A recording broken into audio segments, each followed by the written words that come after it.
अब इस मीटिंग के बाद इनमें यूनिटी तो दिख रही है, मतलब दिख रही है, अब है या नहीं ये तो इन्हें पता होगा।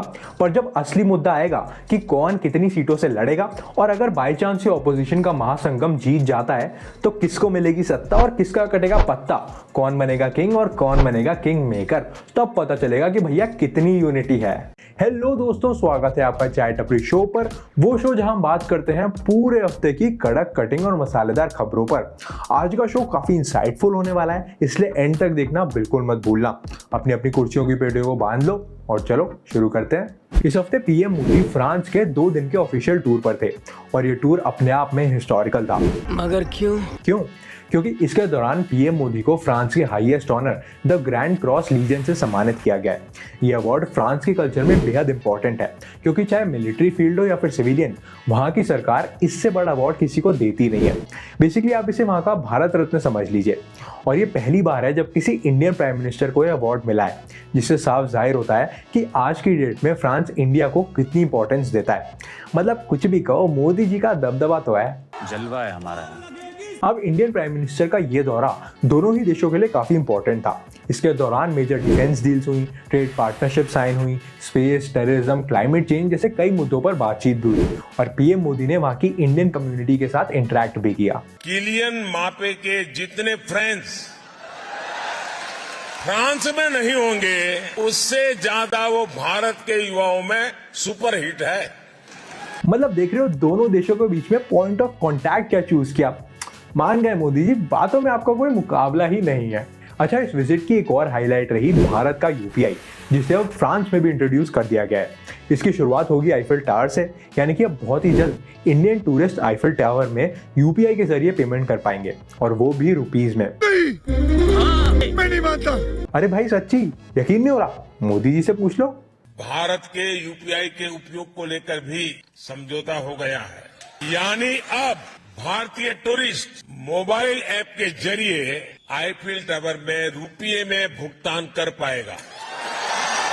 खैर, अब फ्रांस से लौटकर स्वदेश आ जाते हैं और बढ़ते हैं इस हफ्ते की एक और बड़ी खबर की तरफ।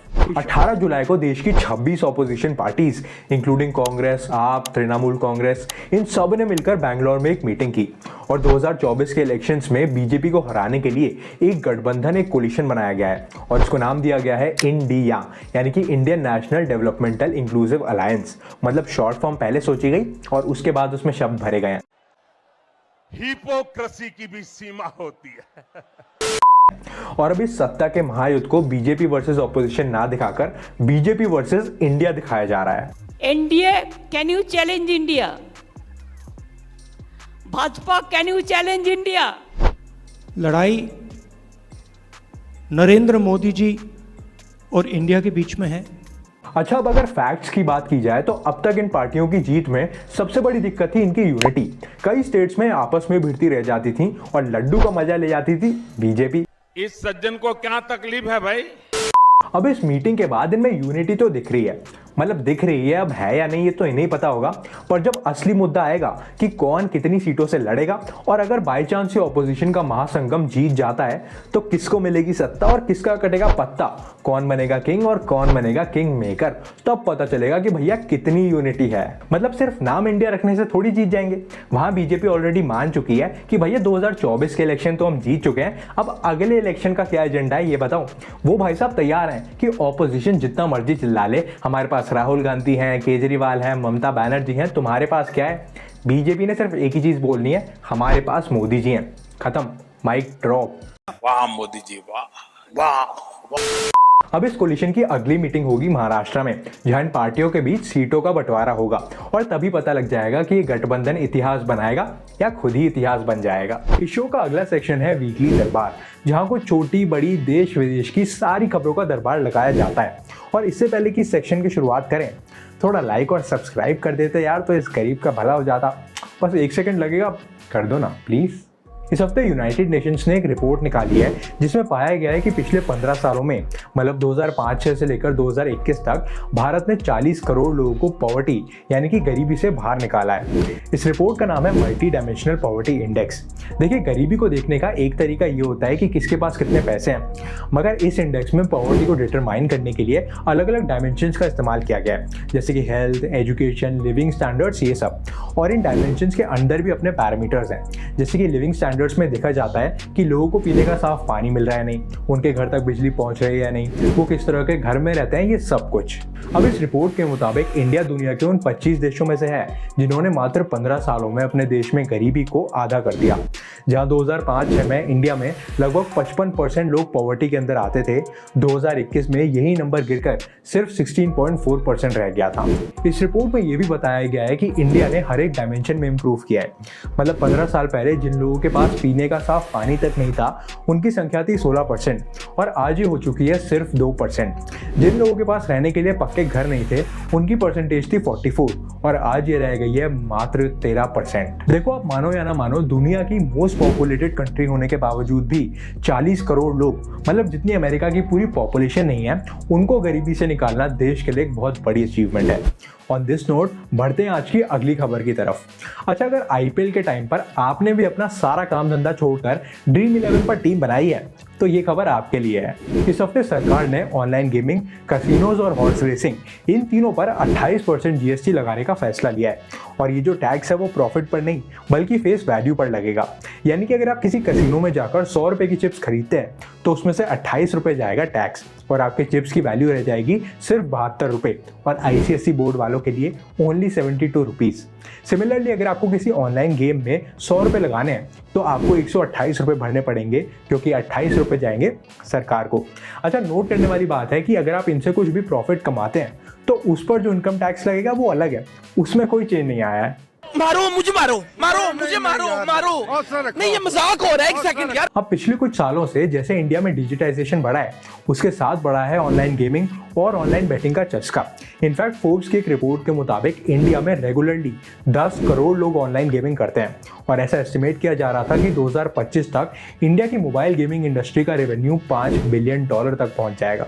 अब इसमें कोई शक नहीं है कि सरकार के इस फैसले से इस बढ़ती हुई इंडस्ट्री को भारी झटका लगेगा। इनफैक्ट कई गेमिंग कंपनीज के स्टॉक्स भी गिर गए हैं और लोग भी इस डिसीजन को जमकर क्रिटिसाइज कर रहे हैं। अश्नीर ग्रोवर, जो कि शार्क टैंक इंडिया के पुराने शार्क हैं और आजकल रोडीज के नए जज हैं, उनका कहना है, it was good fun being part of the fantasy gaming industry which stands murdered now, $10 billion down the drain in this monsoon.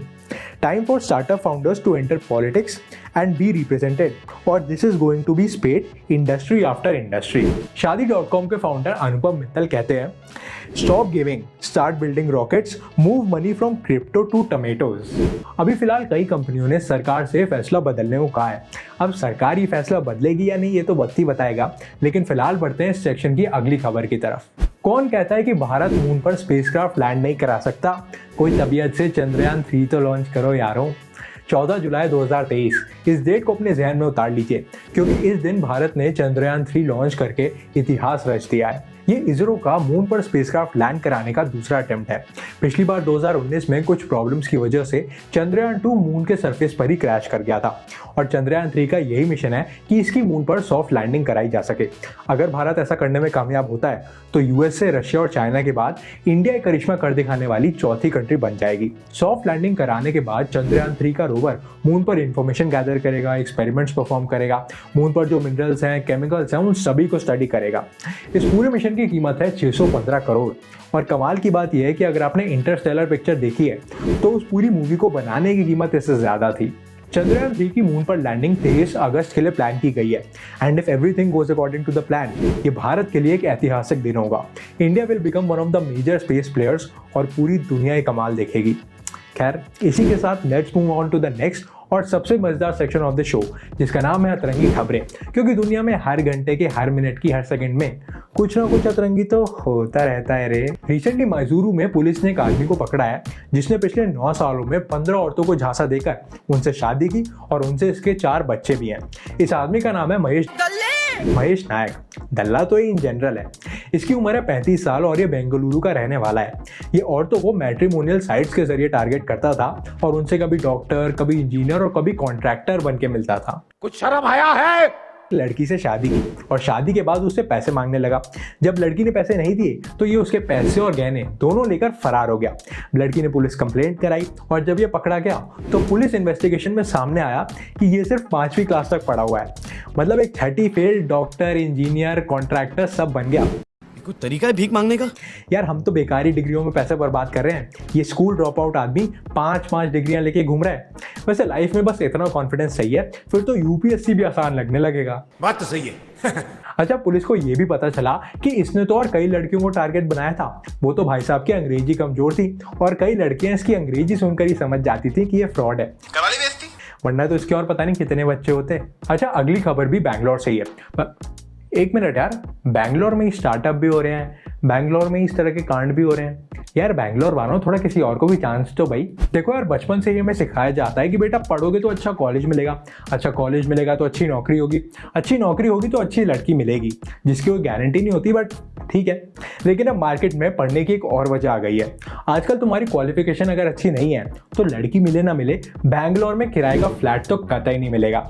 अब रिसेंटली ट्विटर पर एक यूजर नीरज ने बताया कि उसका बैंगलोर में किराए पे फ्लैट लेने का इंटरव्यू इतना लंबा चला जितना किसी स्टार्टअप की फंडिंग का राउंड नहीं चलता। क्या?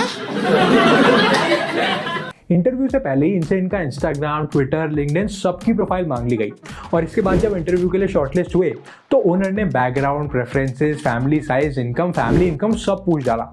और अभी तो रुको, पिक्चर अभी बाकी है। जब पर्सनल सवाल हो गए तो मकान मालिक स्टार्टअप के बारे में पूछने लगे, बेटा विजन बताओ, तुम्हारा विजन क्या है? अच्छा, इक्विटी किसके पास कितनी कितनी है? बेटा तुम्हारा बिजनेस मॉडल क्या है? मतलब एक बार तो भाई भी कंफ्यूज हो गया कि ये आदमी फ्लैट दे रहा है अपनी बेटी का हाथ। मतलब इतने सवाल तो शार्क टैंक पे अश्नीर ग्रोवर ने नहीं पूछे थे जितने इसने पूछ लिए। मजाक है क्या? खैर, नीरज को तो इवेंचुअली फ्लैट मिल गया, पर आजकल हर रोज ऐसे किस्से सामने आते हैं जहां बैंगलोर में फ्लैट लेने के लिए लैंडलॉर्ड को पूरी कुंडली दिखानी पड़ती है और उसके बाद भी गारंटी नहीं कि फ्लैट मिल ही जाएगा। तो दोस्तों, इसी के साथ हम पहुंच चुके हैं आज के शो के एंड में। और अगर आप यहाँ तक आए हैं और आपको शो पसंद आया तो थोड़ा लाइक और सब्सक्राइब भी कर देना यार। और जैसे कि मैं हर एक वीडियो में कहता हूँ कि अगर इस पूरे हफ्ते की कोई भी बड़ी खबर मुझसे मिस हो गई और आप उसके बारे में जानना चाहते हैं तो उसे भी आप कमेंट सेक्शन में बता सकते हैं, मैं उसके बारे में आपको जरूर बताऊंगा। मिलते हैं अगले एपिसोड में, तब तक के लिए नमस्कार, शुक्रिया और जय हिंद।